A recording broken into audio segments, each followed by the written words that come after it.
ვინ არის თქვენ ცხოვრებაში თქვენი სუპერგმირი? დედა. ხომ ეს დასვიტყვი მაშინ. ჩემ.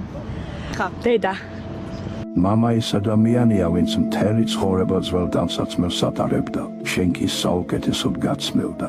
მამა ის კაცია, ვისაც შეეძლო ყველაფერი ეჯამა კუჭის ამოსავსებად, შენ კი საუკეთესოდ კვებავდა. მამა ის ადამიანია, ვინც მთელი ცხოვრება გიფრთხილდებოდა, ზრუნავდა და განიცდიდა შენ მაგივრად, ცდილობდა შენ გამო. მამა ის ადამიანია, ვისაც სურს გხედავდეს უფრო უკეთეს, ვიდრე თვითონა, უფრო ჭკვიანს, ვიდრე თვითონა, უფრო ბრძენსა და ლამას, ვიდრე თვითონა, უფრო ჯანმრთელს. ის ერთადერთია, ვისაც სურს ასეც გხედავდეს, არც დედმამიშვილებს, არც ნათესავებს, არ სურთ, რომ მათ საუკეთესები იყოთ.